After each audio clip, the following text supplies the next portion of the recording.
6 o'clock. We are ready. Okay. I'm going to go ahead and call this special Seward City Council meeting to order of August 22nd. Assistant City Manager, would you lead us in a pledge, please? Yes, ma'am. I pledge allegiance to the flag of the United States of America and to the republic for which it stands, one nation, under God, indivisible, with liberty and justice for all.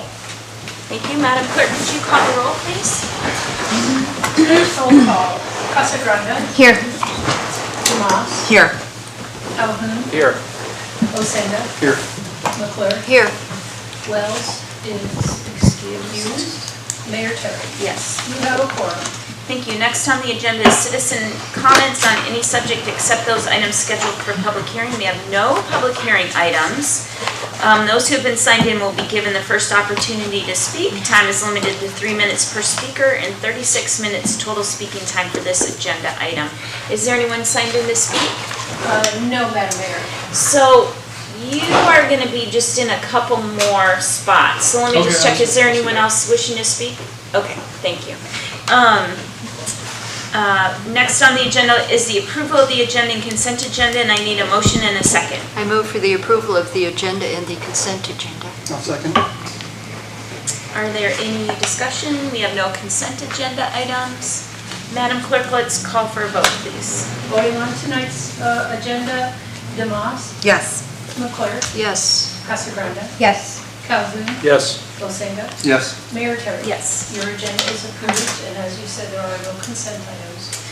Next is new business, other new business items, Committee of the Whole, presentation of the city's draft 2021 financial audit report by Altman Rogers and Company, and I need a motion and a second to go into the Committee of the Whole. I move that we go into the committee of the whole. I'll second.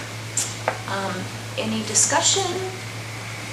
Okay, let's call for a vote, please. Voting to move into committee of the whole, Dumas. Yes. McClure. Yes. Casagrande. Yes. Osenga. Yes. Calhoun. Yes. Mayor Terry. Yes. That motion is approved, and your committee starts at 6:02. Okay. Now we are Right, ready sorry, I was to- excited to get going. Yeah, thank you. No, that's Jumping great. ahead. I'll turn it over first to administration, and I'll let you direct what's going to happen in the open meetings, the open part of the meeting. Thank you, Madam Mayor, and thank you to Grant Todd for being here to present this. There was, as you know, I've notified to all of you that we hadn't received Providence financials to complete the audit, and Grant will speak to the completion of it. I did want to let you know I've been in contact with the administrator here and then her supervisor to meet to talk about this, because this happens every year, and that truly is the last piece to finalize the audit. And so while our numbers have been done, it's the rest of the piece. That's why you still see it as draft, so and preliminary in the packet. So with that. And help me remember, is that because they're on a different budget year cycle, or is it just they're just doing a system-wide audit, or what's the? They get audited at the same time as you. They're 12/31, and their financial statements were actually issued the end of April.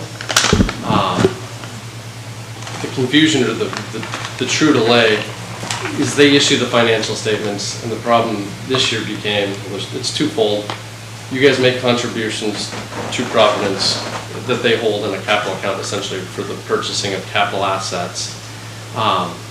And in previous years, in the footnotes, they say, here's the beginning balance, here's the contributions, and here's the ending balance. That number didn't reconcile this year by almost $500,000. So we inquired of that, what caused that difference, because there shouldn't be a difference. And then we need a capital asset listing of what they essentially used your money for to purchase. And because they purchased like $800,000 worth of assets that go into your books. And the downside is Cole, the former CFO here, left, so all communication had to go to Seattle. And so it was hard to get a hold of anyone. When I finally did, the gentleman, he was very kind, but he essentially said, I'm very busy running the Northwest of the United States for Providence, and Seward's low on the priority list because they're also unfortunately implementing a new accounting software. So, and then by the time he got around to helping us, then we said, well, there's a $500,000 error, and so then he had to research it, and I think no one probably wanted to admit that there was a $500,000 error, but that's what we got to in the end, so. And we're close now, though? Yeah, the numbers in here for aren't gonna change. Okay. Yeah, so we finally got the information late last week. Great, okay. And so we consolidate their financial statements with your healthcare facilities fund. There's some eliminations back and forth, for the transfers of the money. But the numbers in here will not change. Okay, thank you. Thank you. Yeah, Yep. okay. Thank you. So, you bet. So you do have the newest draft, correct? It was the one that was You emailed sent to us just in the last few days. from Brandon, yes. Okay, yeah, perfect, okay. So once again, thank you for having me back. Lots of familiar faces. I think Mr. Calhoun is the only one that I don't recognize, so you're in for a treat. But this is our third year doing your audit. Standard audit approach, or the very similar approach that we've done in years past. We essentially perform 3 audits: a financial statement audit, a federal single audit, and a state single audit. We do them concurrently, but we give an opinion on each of those audits. So the biggest thing that we're going to talk about at the bulk of this package is the financial statement portion. During our testing or during our audit approach, we test your internal controls. Part of that, well, we do it for a number of reasons. Part of it is required to test internal controls for your major programs for federal compliance and for state compliance. And so while we're doing that, we do dual purpose testing, so we can rely on those internal controls, or hope to rely on those internal controls for the financial statement portion of our audit. So when I say testing your internal controls, we take a random sample for cash disbursements, essentially AP checks and EFTs, essentially payments. We test payroll, we test your cash receipting module, essentially when you bring in cash.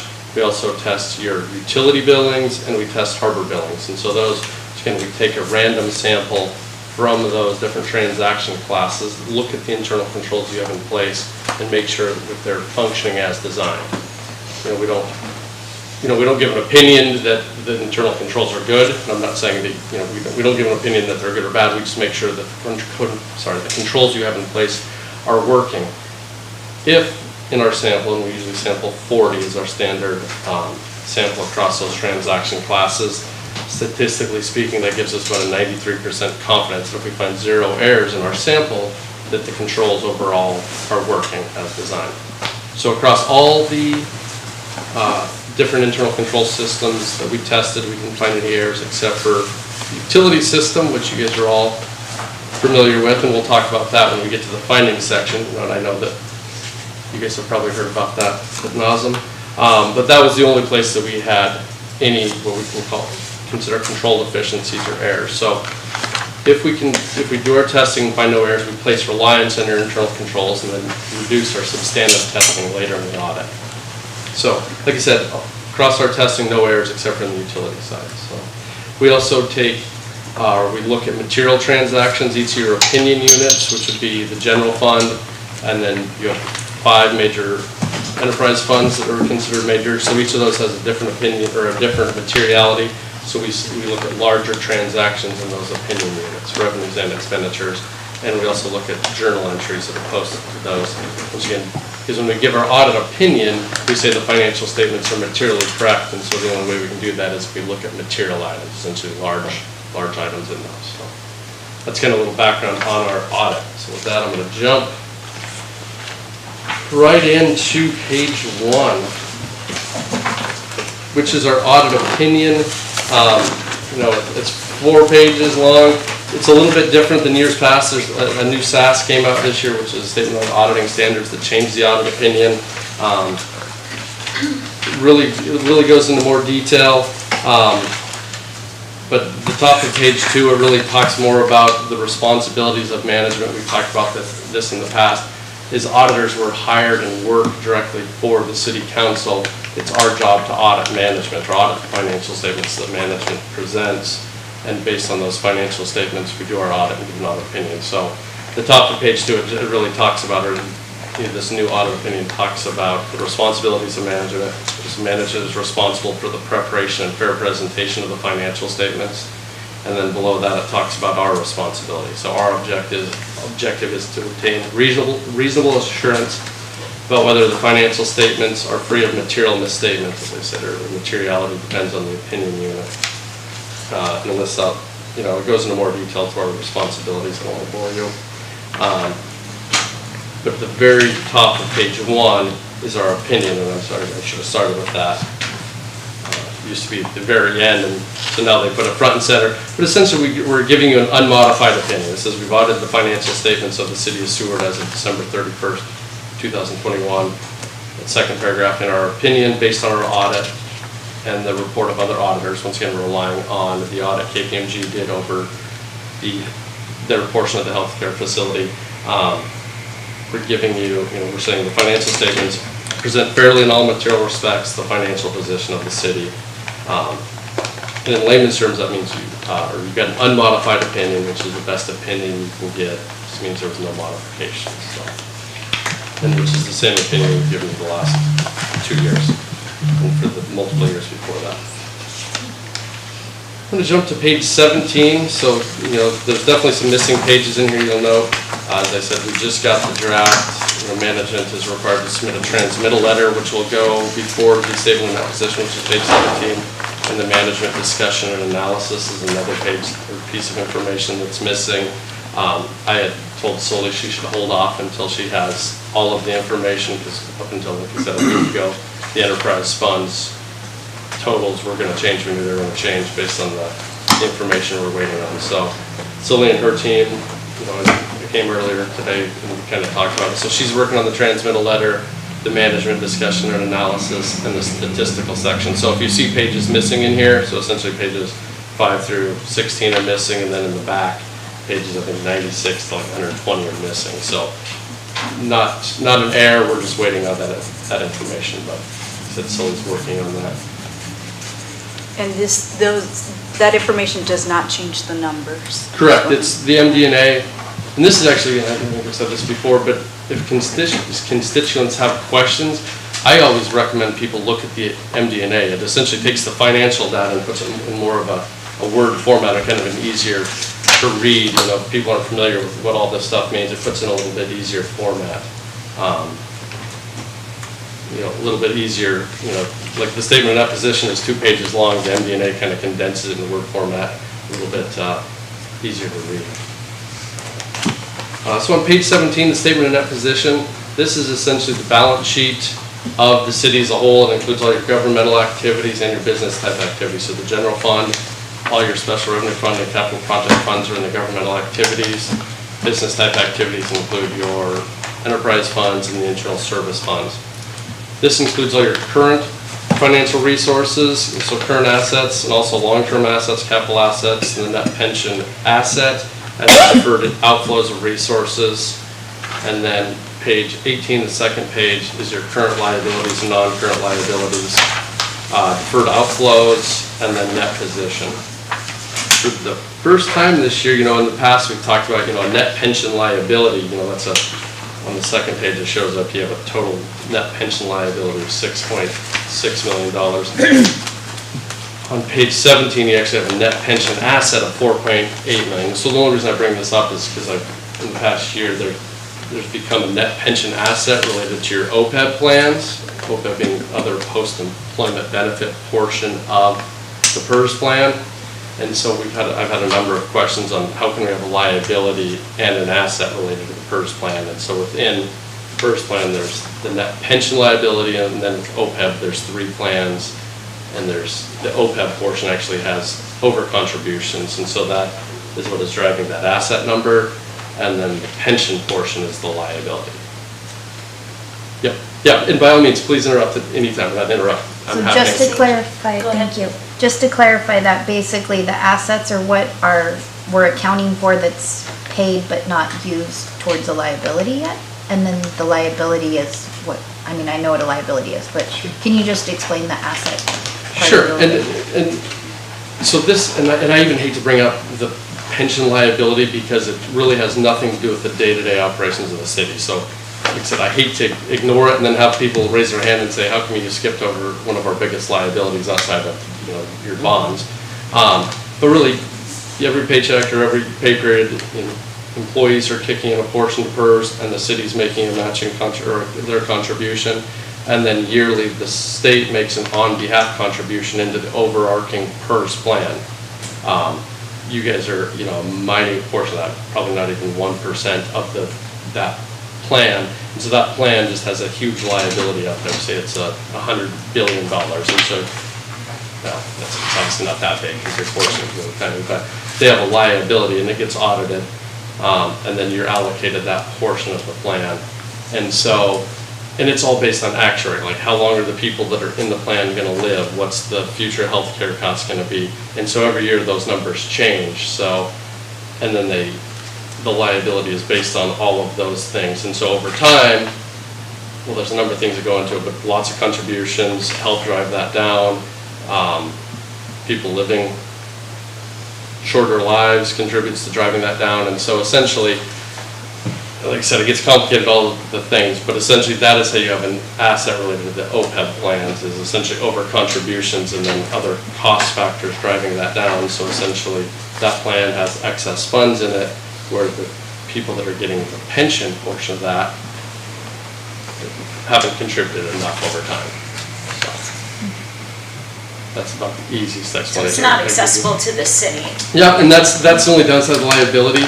There's no, you're making payments into that. I don't want to say it'll never come due because you're making payments. The state is making payments on behalf, on your behalf into it. And like I said, depending on a number of factors, that liability can go down, go up. I mean, there's 25 pages worth of footnotes that talk about that. They say, and a lot of it's based on a rate of return. That's another thing that affects it. So it used to be based on an 8% rate of return. Now it's like 7.3. And there's a footnote that talks about if the rate of return is higher, here's what happens to your liability. If it goes down, your liability goes up. So it's really boring if you want to read some boring stuff, but but anyway, that's what it is, and it's a new bigger number. Like if you're looking down, your liability is $7 million, but of your liabilities, it's one of your biggest liabilities and one of your bigger assets as well. So that's why I pointed out. And that asset is relatively, it was on here last year, but it was probably under $1 million, would be my guess. And this is also a little bit more confusing here. In a second, we'll talk about the fund financial statements. Mainly on an individual fund basis. This rolls everything up, like I said, for your governmental activities and brings long-term liabilities and assets into it. So overall, I would say, and I know we're talking about this information, we're 8 months after year end, but total assets across your governmental activities is up 3.7 million. Business type activities, assets are up 2.5. Total assets are up $6.2 million. Your liabilities on page 18 for governmental activities are down 2.1, and liabilities are down 5.1 million in the business type activities. The biggest drop is related in those liabilities is a decrease of $3.5 million in deferred revenue. We had some excess CARES funds that were sitting in deferred revenue last year. Unrestricted net position, so the third line up from the bottom under governmental activities is up $3.8 million in the current year for governmental activities, and is up $9.1 million for business type activities. So a total increase of $12.8 million in unrestricted.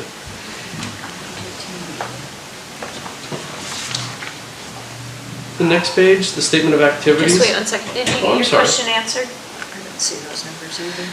I think so. So page 18. Yep, third line up from the bottom, very bottom is total liabilities, deferred inflows, and net position. Above that is total net position, and then I'm focusing on the unrestricted net position. 9.9 million, 38 million, or 47.9 million.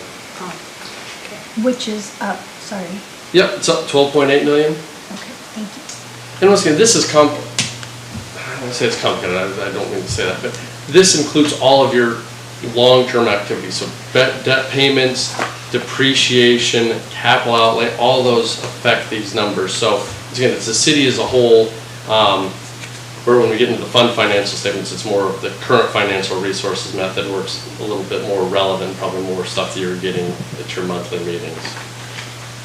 So on page 19, the statement of activity, same thing. This is essentially the profit and loss statement for the city as a whole. So same thing, third line up from the bottom, total increase of 8.1 in net position.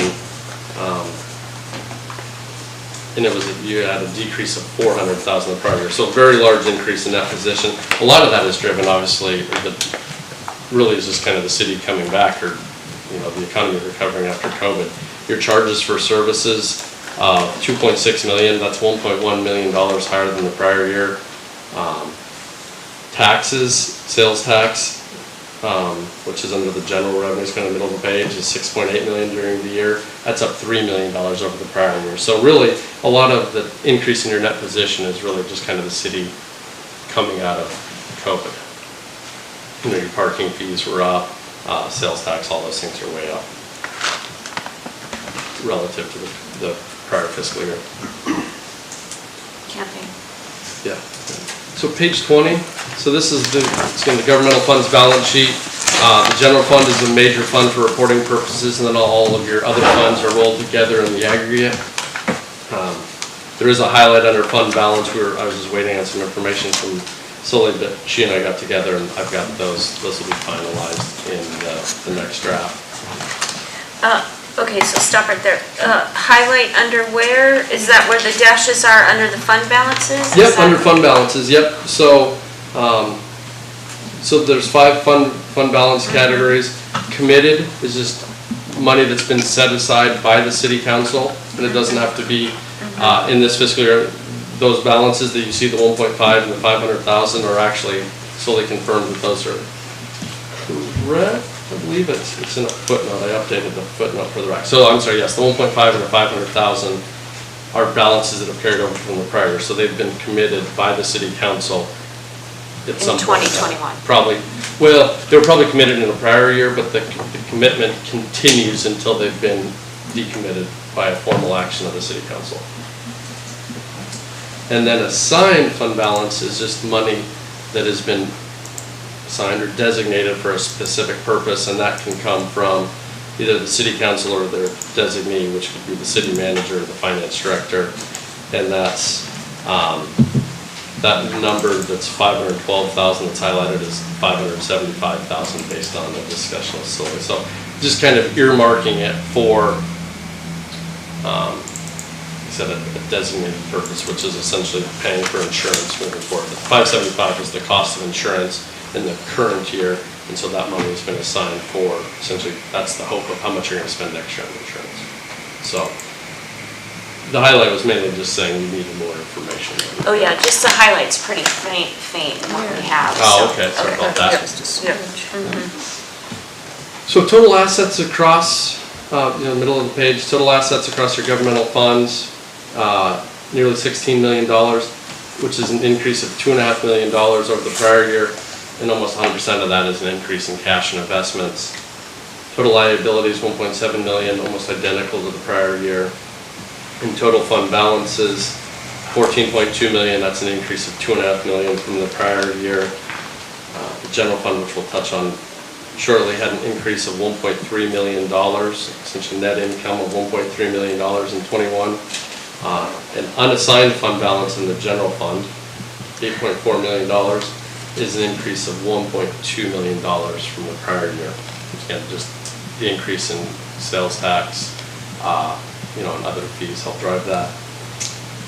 Unassigned fund balance in the general fund is 63% of current year expenditures in the general fund. So essentially you have an operating reserve of 7.6 months as of 12/31.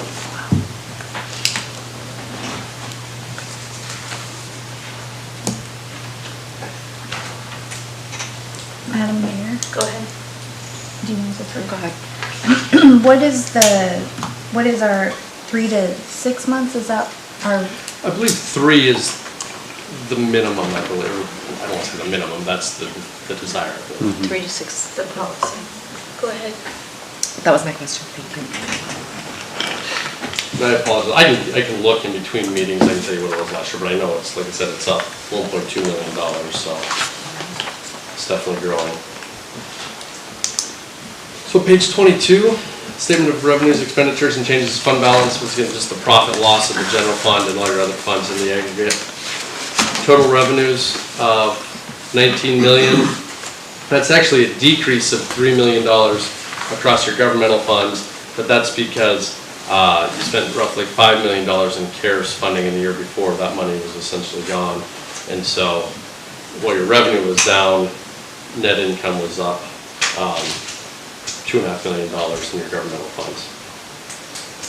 Total expenditures, $17.4 million in the current year. It's actually down $8 million from the prior year, but once again, 5.3 of that decrease is related to CARES funding from 20 that wasn't repeated, and then $3.4 million related to the Lowell Point Road capital project fund from fiscal year 20. So most of that decrease is just related to grant funding that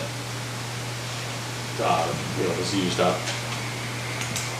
So like I said, change in fund balance, an increase of $2.5 million in the current year, and that's up almost $2.4 million from the prior year. Most of that being, like I said, an increase in taxes of $3.7 million. Go ahead. So, to interpret page 22 at the bottom where it says basically 14,221,000. Yep. Is that how much money is in the general fund as what? So the general fund has ending fund balance 11.5. Your other governmental funds, the non-major funds, that middle column is 2.6. And there's a schedule in the back that lists out all your individual special revenue funds and capital project funds and shows what makes up that 2.6 million. But if you go back 2 pages, on page 20, under the general fund, we were talking about fund balances, the one that's highlighted. So some of that is set aside once again there's commitments of $2 million that's been committed into working capital and the line of credit. $575,000 has been assigned for insurance, and then the 8.4 would be essentially available fund balance to be spent at the council's discretion. Any other questions? So, what am I gonna try to say? 8.4 equals the 7.6 months? Yep, so Okay. 8.4 divided into 13.2 million, which was your current year general fund expenditures for 21, gives you, 63%, which is 7.6 months.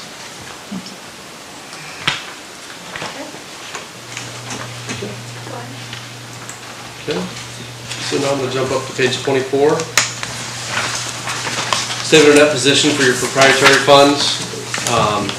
Once again, the balance sheet. So as I said earlier, you have 4, I apologize, I said you had 5 major enterprise funds earlier. You have 4, electric, harbor, SMIC, healthcare, and then there's 3 smaller non-major enterprise funds that are combined for the non-major enterprise fund column.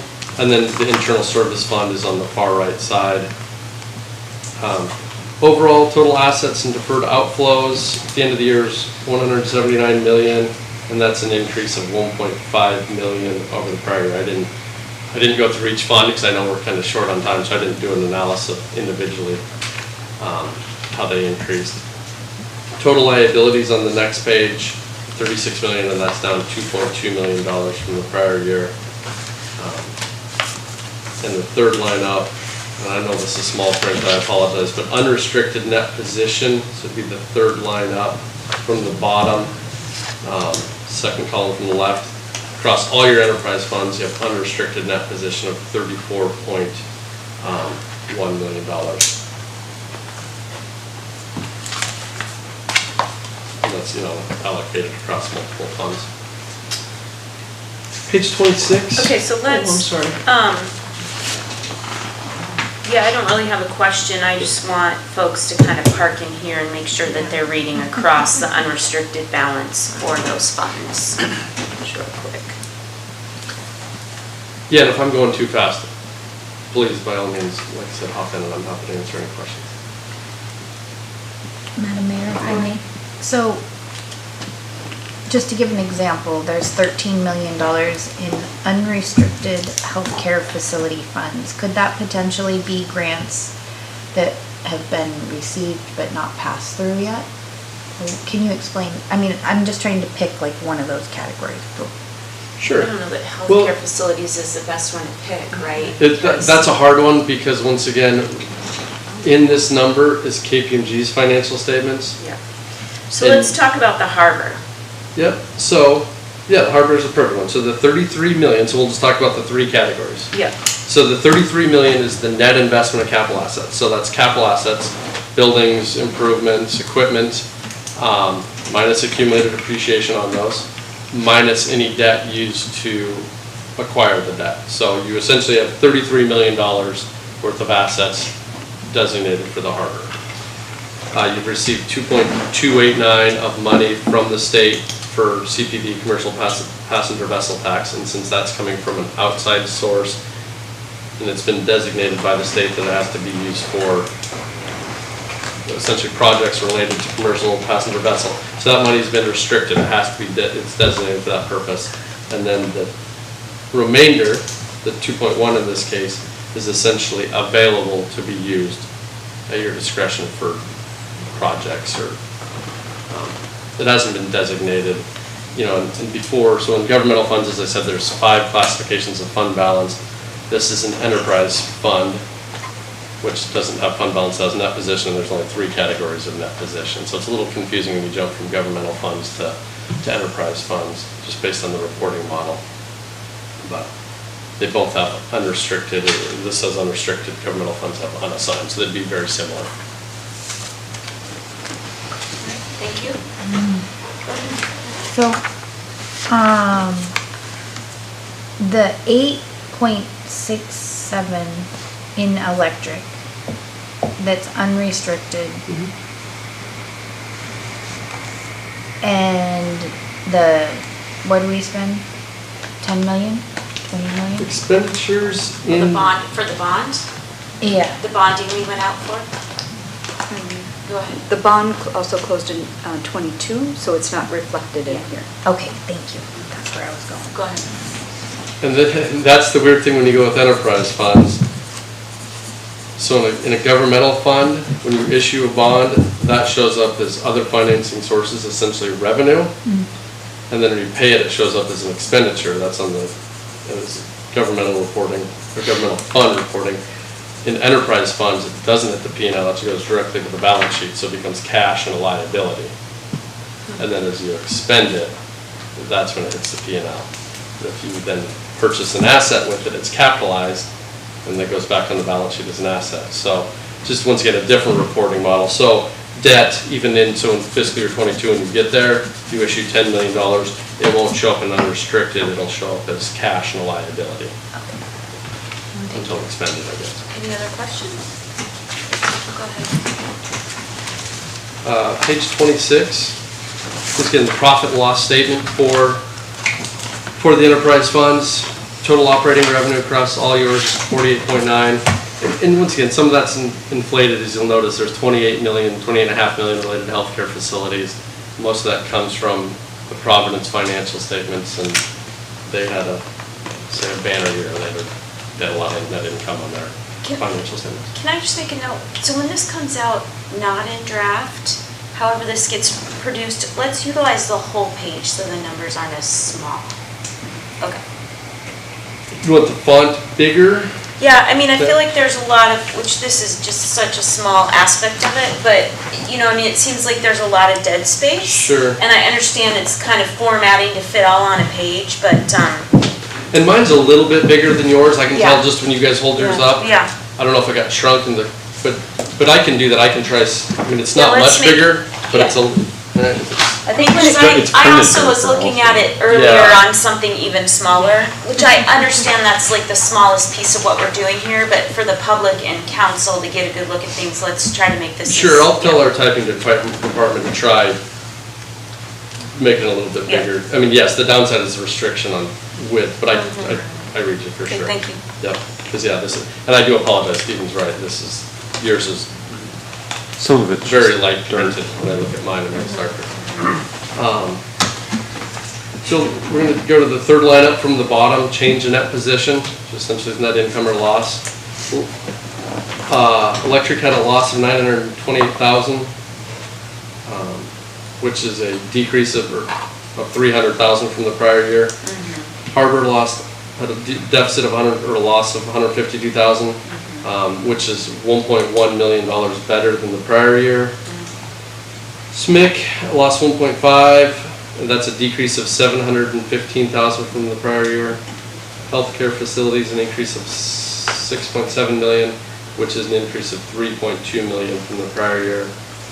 And the non-major enterprise funds increased 1.78, which is an increase of 1.6 from the prior year. So that would be parking, water, wastewater, and parking are the three that roll up into that non-major fund. And then behind that's the statement of cash flows, which I'm gonna skip. Can you repeat the funds that are in the non-major? Yeah, I'm sorry. Yeah, parking, water, and wastewater are the three funds that get rolled up. And those are presented in more detail on pages 86 through 88. So there's a column for each of those funds.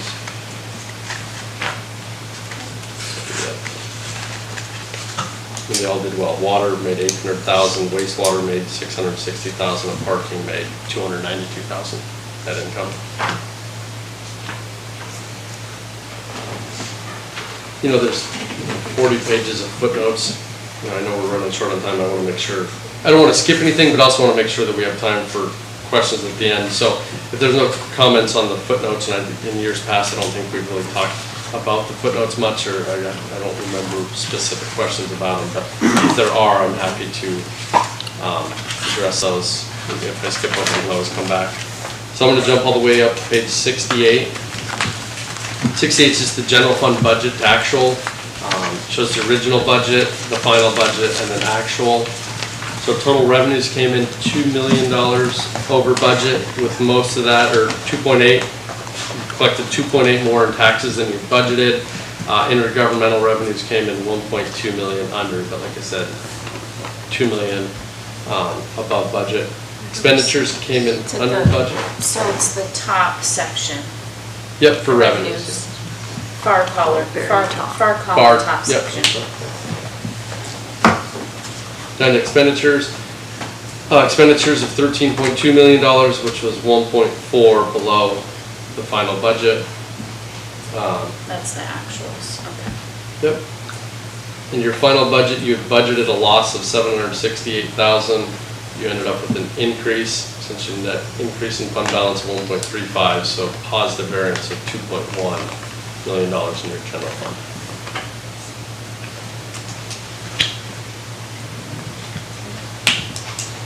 Page 76, the next 5 pages are just information about the first plan.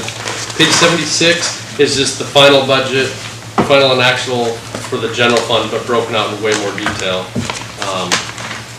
So sales tax, breaks out all your different taxes, your license permit, intergovernmental, and your grants.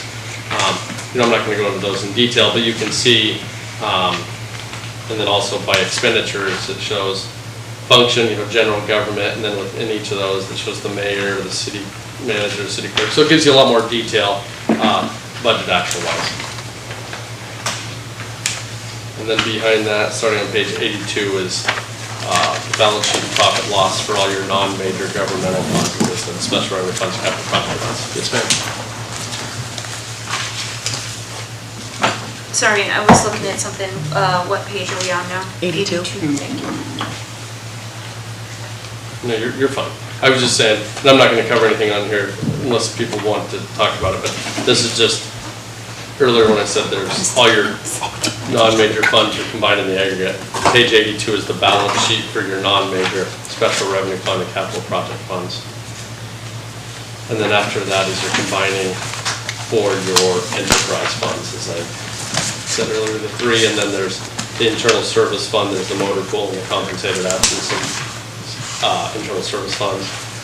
Page 92 is the CFA, the Schedule of Expenditures, Federal Awards, and this just lists out all the federal expenditures during the year.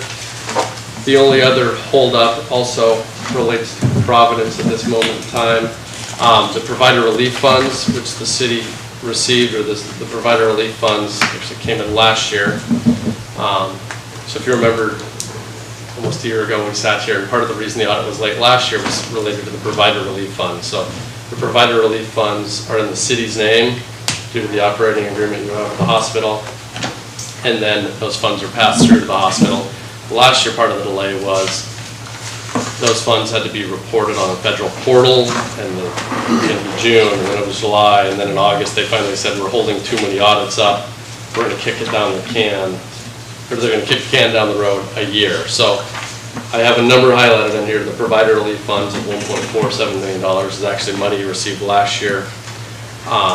Once again, due to HRSA allowing the reporting to happen a year late. They're being reported here. The downside is we're waiting on KPMG to audit those funds at the hospital level. So we had a discussion with KPMG that they were going to audit it as part of their audit. We just assumed, between management, KPMG, and Providence, we decided it'd be easiest for KPMG to audit those funds during their financial statement audit.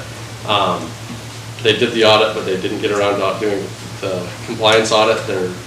As far as I know, they're doing it now. They've told me they hope to issue their opinion over those funds by 9/30, which is the reporting deadline.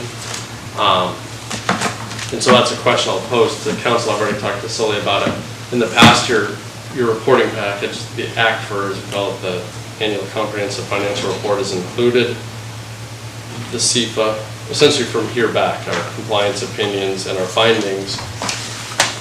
Without KPMG's audit opinion over the provider relief funds, we can't issue that portion of the financial statements, or we can't issue the financial statements if we leave them together. So one thing I'd propose, and this is, you guys can talk about it in a moment, is pulling out the compliance portion of the financial statements, essentially the schedule of expenditures of federal awards, and our opinion related to compliance, and issue that as a separate package.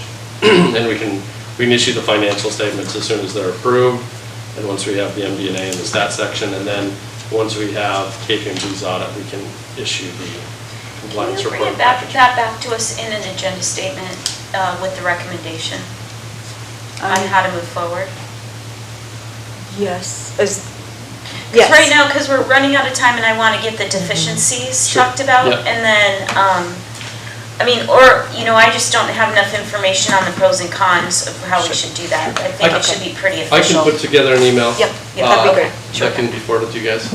Because I want to make sure we have time for public comments. 100%, yeah. So I'm let's almost talk done. about the deficiencies. Okay, that let's were do it. found. Yeah, sorry. Yeah.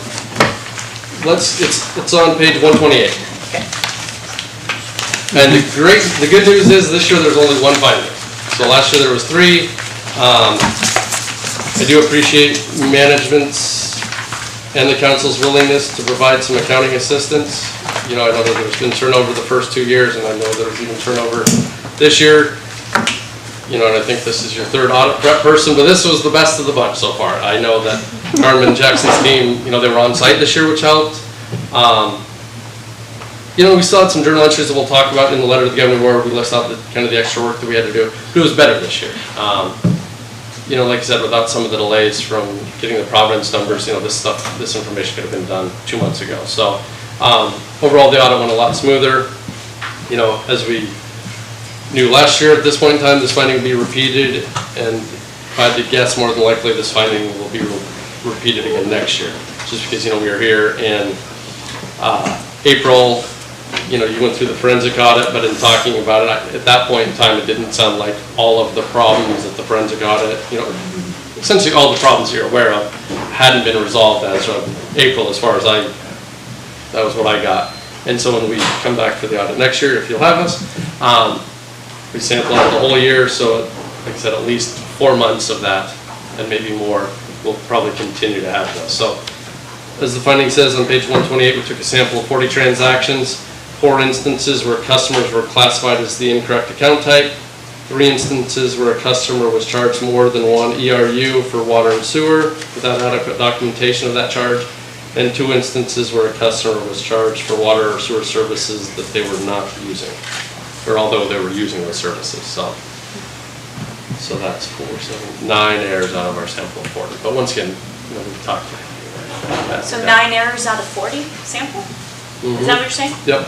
And I have a list of them if you want, or just in case there's questions on. So 9 errors out of the 40 samples. Okay. So once again, in 21, it continued to be a problem, but.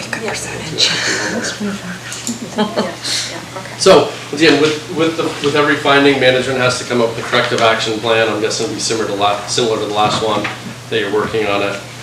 And then just a couple pages back, page 133 is the summary of prior year audit findings. So, I said there was 3 findings last year. One related to capital assets, that, back when capital asset schedules hadn't been rolled forward with current year depreciation or current year additions. Management was able to correct that finding.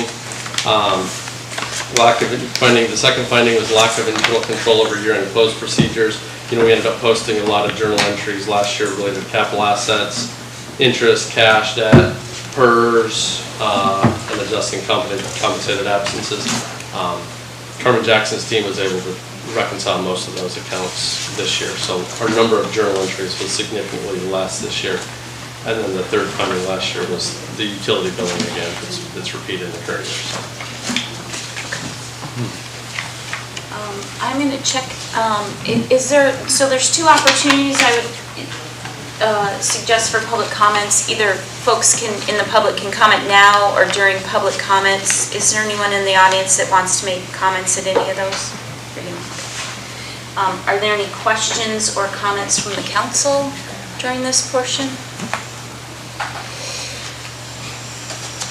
So, I guess my preference would be to get, even if it's, divide the audit into 2 sections just to keep moving this forward as we're moving into the budget. But I don't know enough about the pros and cons or the time lag to having those adopted. So I guess bringing something back to council would be, I just don't. Sure. And if you have 2 minutes, I can give you, there's really no con. The pro is you can issue your financial statements. For the first time in, I think, 2 years, Sully would like to submit this to GFOA for the Certificate of Excellence. It wasn't submitted last year. I don't think it's been submitted for 2 years. The first year Sam forgot, and last year it was so late and the decision was made not to submit it. If you're doing the work, which Sully's working on the statistical section and the MD&A and all that stuff, I'd say it's worth it to get it because it's a feather in your cap. That way you can issue it, and same thing, you can get it to any bonding agencies or anyone that needs it, get it to the bank, whoever wants it, you have an issued financial statement. And then we can issue the compliance section later.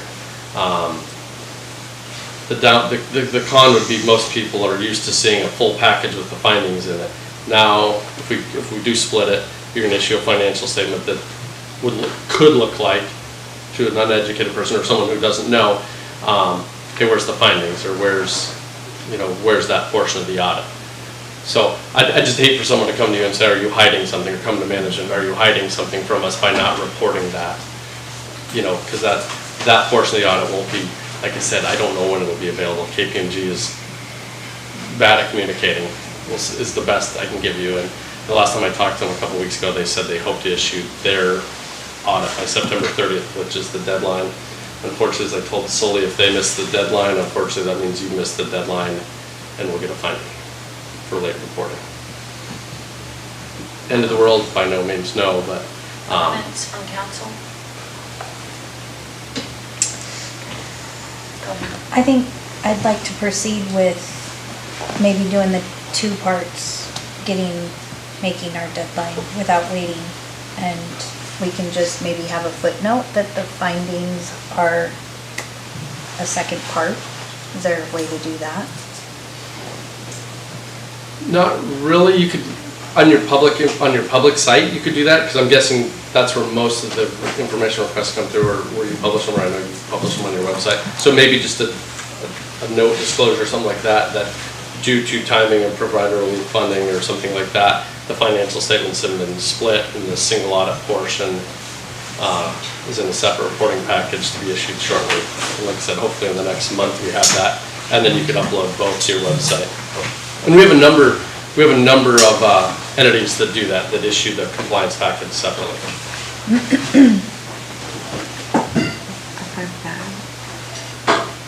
Yeah, I just want it to, in future years when people look back, or as public is looking even in 2 or 3 years, for those things to connect up would be my concern. But And we can switch, if you do split it this year, we can always switch back to combining them next year. Oh, It's yeah. 100% up to you guys, but. So what would be the motion to make that choice? How would that be worded?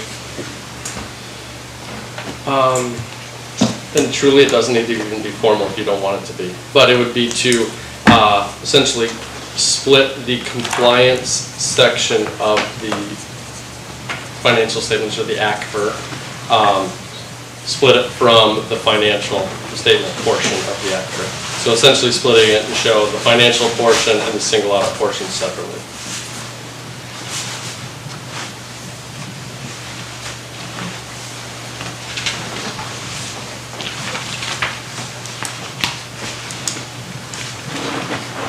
You're gonna have to say that again. Sure, okay. So up front, so it's in our table of contents, it's easy. We say a financial section and then a single audit section. So you could just say, the motion is to report the single audit section of the ACFR, which is Annual Comprehensive Financial Report, separately from the financial section of the ACFR. And same thing, I can put that in email if you need. I mean, so what is our timing? Do we need to come out of this meeting and make that motion?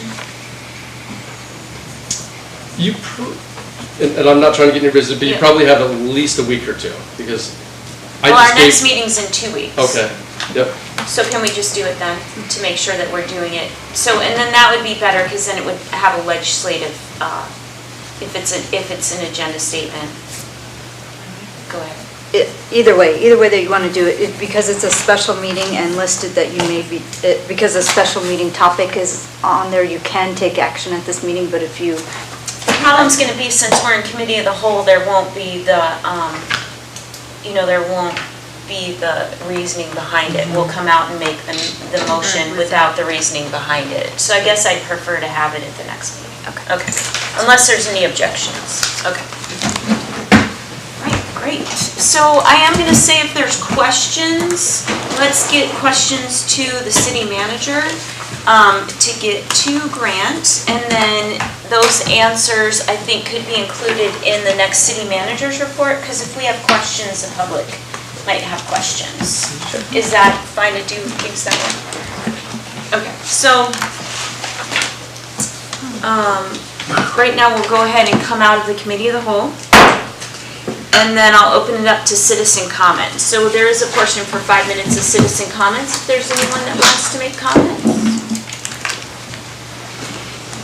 Hearing and seeing none, council and administration comments and responses to citizen comments. Did you have any further? I do not, thank you. Okay, Councilmember Cascarande? No comments. Councilmember Calhoun? Councilmember Osenga? Councilmember Demas? Thank you, Grant Todd, for everything. There you go. Vice Mayor? Yes, thank you. Yeah, great, thank you so much. And with that, we'll adjourn at 6:53. Grant, I got a quick question. So on page 68, there's nothing listed for